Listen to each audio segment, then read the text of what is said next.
Bonjour et bienvenue, voici notre tour d'horizon économique, géopolitique et boursier. Nous sommes le jeudi 18 mai. Et pour comprendre comment tourne la planète finance lorsqu'elle tourne autour d'un éventuel impeachment de Donald Trump, c'est sur la bourse au quotidien et nulle part ailleurs. Et l'épisode du jour s'intitulera Si Trump jette l'éponge, c'est 1000 points de mieux sur le Dow Jones. Et voilà comment, à Wall Street, les stratèges règlent le sort de Donald Trump. Si jamais on allait jusqu'à l'impeachment, eh bien, certains ont déjà fait leurs calculs. Le Dow Jones, qui avait déjà pris 20% depuis l'élection de Donald Trump, en prendrait 5% de plus sur son éviction et son remplacement par Mike Pence, puisque c'est vers cela que les marchés imaginent qu'on pourrait s'orienter. Et Mike Pence, eh bien, a beaucoup plus la cote auprès des membres du Congrès, de l'establishment en général, des médias. Ce serait en quelque sorte retour au business as usual. Mais nous l'expliquions déjà hier, qui en veut véritablement à Donald Trump? Eh bien, certainement pas les millionnaires et les milliardaires, puisque 4 000 milliards de dollars sont tombés dans leur poche sans qu'ils aient à lever le petit doigt depuis le 9 novembre dernier. Non, ceux qui en veulent à Donald Trump, ce sont les néoconservateurs, ceux qui veulent que les États-Unis aient enfin un nouvel ennemi à sa mesure. On le savait avant les élections. La thématique était portée aussi bien par Hillary Clinton côté démocrate que John McCain côté républicain. Il faut un nouvel ennemi à l'Amérique et cet ennemi, ce sont les Russes. Et justement, eh bien, tout tourne autour de la thématique russe.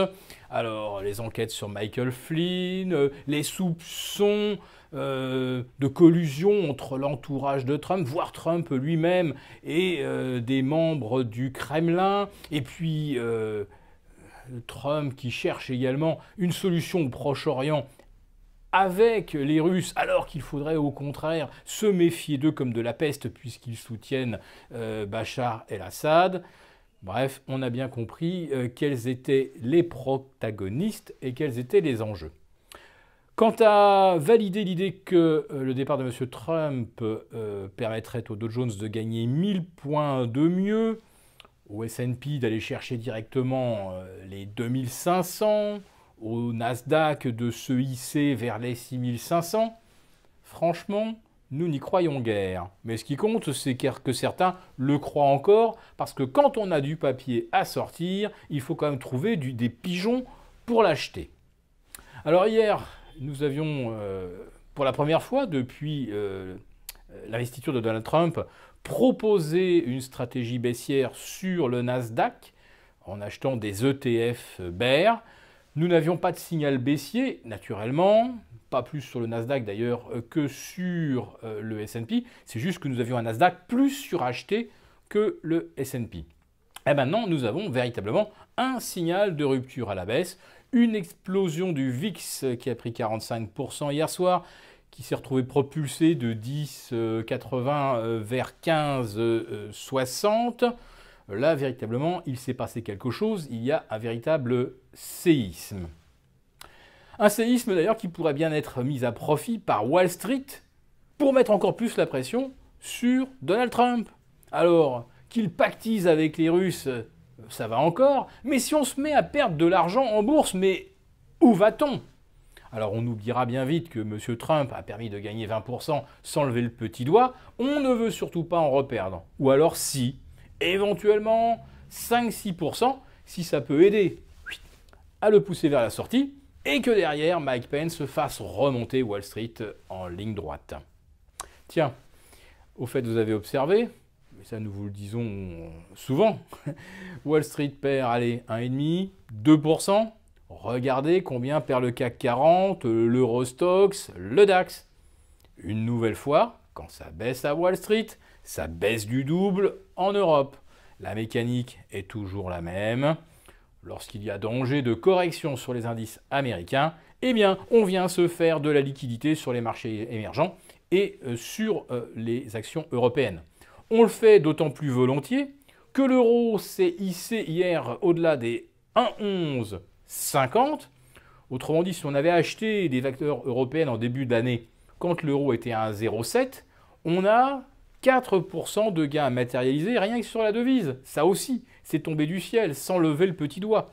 Quand vous avez un CAC 40 qui était à plus 10, vous rajoutez les 4% de mieux sur la devise et vous voyez qu'on peut largement prendre des bénéfices sans trop de regrets. Alors maintenant, ce qu'il faut, c'est surveiller des seuils importants, des seuils techniques, puisque là, on a cassé la tendance haussière à Wall Street.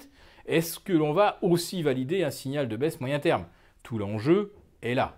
Alors sur le Dow Jones, il faut maintenant surveiller 20 500. Sur le S&P 500, surveiller 2330. Et sur le Nasdaq, eh bien bon, là, on est dans une hausse funiculaire. Mais si on retombe sous les 6000, psychologiquement, ça va quand même vouloir dire quelque chose. Là, eh bien, on prendra peut-être de nouvelles initiatives offensives à la baisse sur les marchés. Mais pour l'instant, on est simplement dans le cadre d'un trou d'air, dans une tendance qui demeure haussière. Donc, attaquer le Nasdaq au travers d'ETF bear, ça faisait du sens parce que là, on était sur un surachat.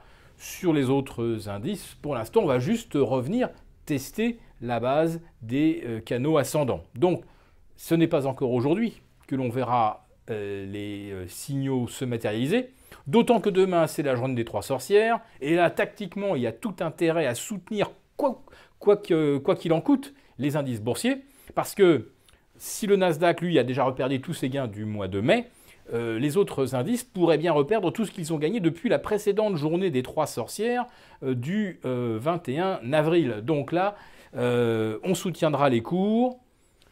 Ce n'est donc pas, pour aujourd'hui, les signaux techniques que nous comptons exploiter si véritablement ils venaient à se matérialiser.